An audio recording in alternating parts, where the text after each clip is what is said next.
Всем привет, это Оля, и сегодня хочу поговорить о том, что мешает услышать свою интуицию. Предположим, такая ситуация: вы хотите принять какое-то решение, и вам нужно свериться с собой о том, что же я чувствую по этому поводу. И вы прислушиваетесь, присматриваетесь, так как обычно вы прислушиваетесь к себе, и почему-то ничего не получается, как будто нет уверенности, нет ощущения, что вы поймали ответ, или вообще просто не получается.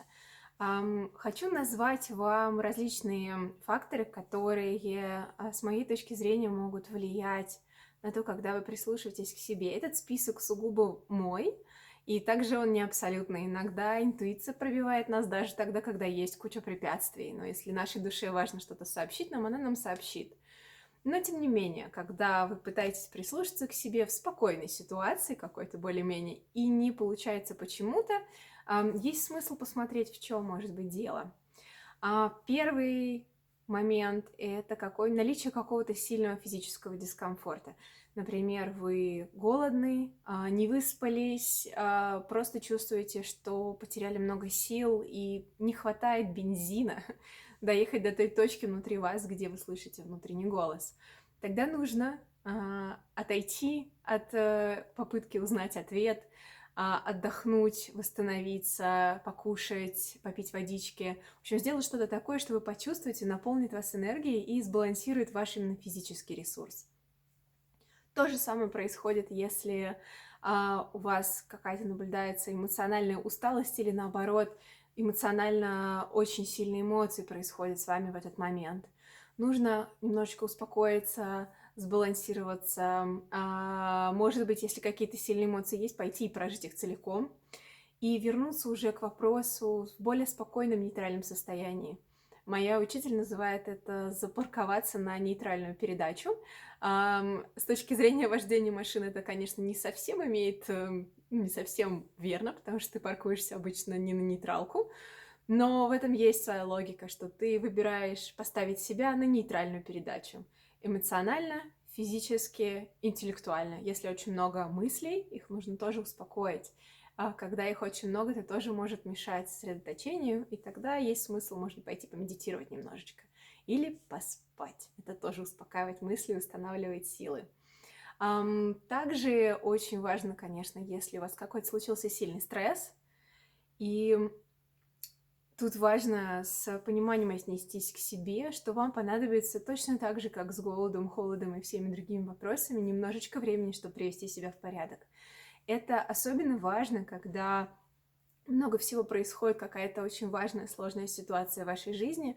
Важно понимать, что стресс будет влиять на вашу способность слышать себя и, соответственно, заботиться о себе так, чтобы у вас появлялись кармашки периода времени, когда ваш уровень внутреннего стресса был бы понижен теми способами, которые это работает у вас.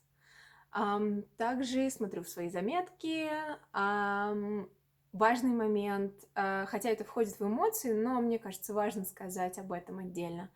Если вы чувствуете страх по какой-то теме, то услышать интуицию на ее счет будет сложновато. Поэтому очень важно сделать все, что вы знаете для себя, чтобы успокоиться и чуть-чуть перестать бояться, снизить немножечко уровень беспокойства. Вспомнить, например, о том, что вы любимы, поназывать свои любимые аффирмации, заземлиться и дать время своим эмоциям успокоиться. Также фактором, влияющим на то, насколько мы слышим свою интуицию, является вообще наше здоровье.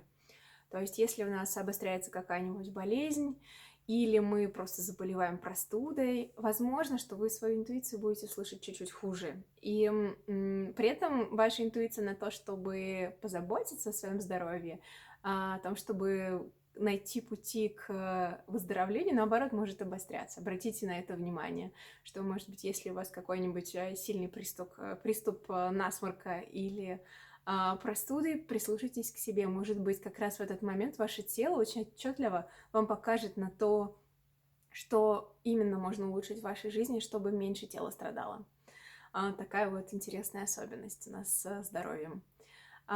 Также очень важно и может на вас влиять, когда у вас дедлайн. Если у вас идет отсчет времени, когда вам нужно, вот такой вот висит дедлайн перед вами, то очень важно найти способ объяснить своей нервной системе, что дедлайна как бы нет.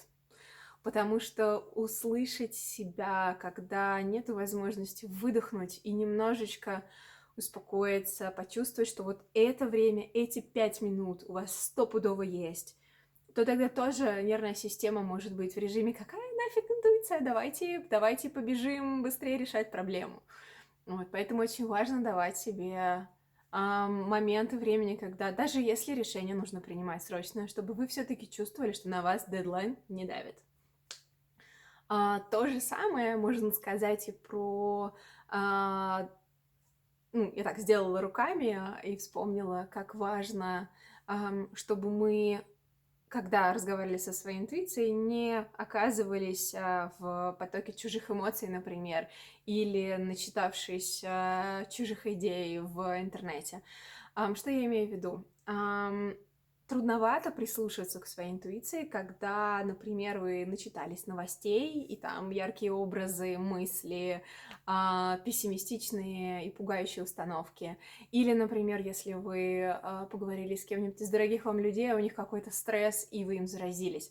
Очень важно восстанавливать целостность своего поля, своего пространства после вот этого всего, чтобы себя услышать.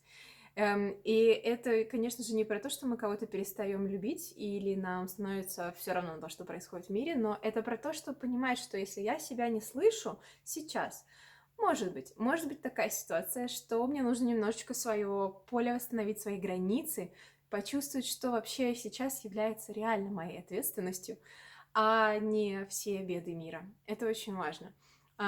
Конечно, вы можете для этого использовать медитацию или другие какие-то любимые вами способы. Также очень важно посмотреть, может быть, у вас, и это связано с предыдущим пунктом, может быть, то, о чем вы пытаетесь прислушаться к своей интуиции, это то, что не входит в зону вашей ответственности. Например, как моей маме решить ее проблему? Нет. Скорее всего, ваша интуиция, если ваша интуиция бастует, прислушайтесь к себе. Может быть, вы немножечко перепутали границы и зону ответственности, и восстановите зону ответственности. Так особенно бывает, мы как это замечаем, начинаем думать на какую тему, начинаем прислушиваться к себе и обнаруживаем, что мы перебираем разные варианты, они нам не кажутся какими-то подходящими, интуиция как-то непонятно немножко, что-то там такое. Спросите себя в этот момент, спрашиваю ли я свою интуицию про то, что мне нужно делать прямо сейчас, и то, что является моей ответственностью. Когда я говорю прямо сейчас, это касается и больших решений тоже в жизни, но которые реально сейчас нужно принимать, а не которые у вас будут, например, через год. Это важно. Что там у меня еще из важного? Такой интересный момент. Я заметила, что если я держу в руках свой телефон, то есть электроприбор, то я хуже слышу свой внутренний голос и вообще хуже слышу свои эмоции, свой вообще весь внутренний мир. Как только кладу телефон, выпускаю из руки, кладу его даже просто в карман куртки, предположим, то есть не то, что плотно прилегает к телу, а так немножечко на расстоянии, я уже замечаю, что я, по крайней мере, свою интуицию слышу лучше. Та же история происходит, если у меня по какой-то причине в руках оказываются, например, ключи. Я заметила, что металлические предметы особенно как будто мою энергию куда-то запускают не туда, то есть энергия вместо того, чтобы идти внутрь, она начинает вылетать через руку, через прибор, предмет, который держу в руке. Поэтому посмотрите, может быть, для вас важно, прислушиваетесь ли вы к интуиции, когда у вас в руках телефон, может быть, надеты наушники, посмотрите, как на вас это влияет. Может быть, оно никак не влияет, но вот на мое тело оно влияет, поэтому решила назвать, вдруг у вас какая-то похожая история. Также важный момент, я забыла свою мысль, это было связано с электроприборами, с металлом. Хотела сказать, не совсем связано, извините. Когда есть какие-то звуки посторонние, которые вам мешают, это тоже может вас сбивать, потому что недаром мы говорим прислушиваться к себе. да, когда у нас слух занят чем-то еще, оно может мешать. Но это не значит, что это всегда так. Например, если вы слушаете музыку, которая вас, наоборот, успокаивает и вводит в контакт с собой, или вообще вас звуки не беспокоят, то тогда это вряд ли будет проблемой. Но если есть звуки или что-то еще отвлекающее ваше внимание вот постоянно, когда вы пытаетесь прислушаться, может быть, стоит сделать так, чтобы вы могли не думать об этом сейчас. У меня, поскольку есть такая связь со слухом, я иногда замечала, что я свою интуицию слышу лучше, когда я просто затыкаю уши. Даже если мне ничего нет в наушниках, или вообще это может быть пустые наушники, которые втыкаются, если я в людном месте, и мне нужно к себе прислушаться. Или иногда бесцеремонно я просто затыкаю уши и прислушиваюсь к себе так. Так, что там у меня еще? Как вы понимаете, этот список всего может быть очень длинным, потому что мы все разные, и разные вещи у нас влияют на наше самочувствие, на то, насколько мы себя слышим. Поэтому во всем этом списке посмотрите, есть ли что-то, что вы замечали, влияет на вашу интуицию. И когда в следующий раз вам нужно будет принимать какое-то решение или прислушиваться к себе, посмотрите, может быть, что-то из того, что мне обычно мешает, оно мне сейчас мешает. И это можно как-то убрать, улучшить, сделать мягче, и тогда вам будет легче себя услышать. Так и все-таки, что у меня в списке? Па-пам-пам-пам. Еще назову две важных вещи.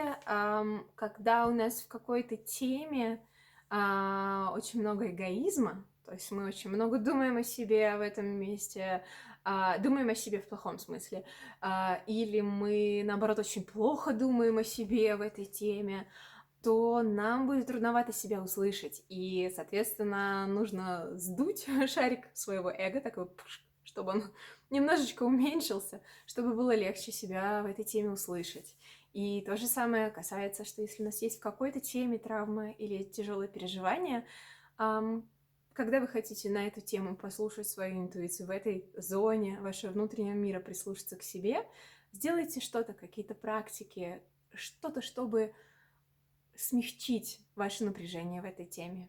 В принципе, можно описать все то, что я сегодня рассказала, как есть голос внутренней нашей интуиции, и есть помехи. И помехи эти могут быть разными. Иногда, например, когда что-то очень важно для нас, какая-то тема, какая-то вот, или прямо сейчас наша интуиция, наш внутренний навигатор должен нам что-то сообщить, то тогда эти все может уйти на внешний, на задний план, и помехи будут не мешать. Но если это просто какая-то текущая ситуация, нам нужно прислушаться к себе, или, да, ничего такого, например, связанного с жизнью, смертью не происходит сейчас, то тогда нам вот эти все помехи могут мешать. И тогда, чтобы лучше услышать свою интуицию, нам не нужны какие-то особенные техники, нам достаточно использовать то, что мы уже знаем, просто сделать условия более комфортными для своей нервной системы. И в этом месте хочу еще добавить, что, может быть, знаете, забота о себе и любовь к себе, и я бы даже сказала, такое трепетное отношение к всяким внешним физическим условиям, может быть, это не избалованность или эгоизм. Может быть, на самом деле это наша попытка позаботиться о себе, чтобы позволить своему телу и своей психике работать наиболее оптимальным способом. Поэтому, может быть, забота о себе — это строго необходимо, чтобы слышать свой внутренний голос и слышать то, что происходит в твоем внутреннем мире. Спасибо, что посмотрели меня сегодня. Надеюсь, этот список мешающих пунктов для вашей интуиции поможет вам лучше услышать себя сегодня. До скорой связи. Пока.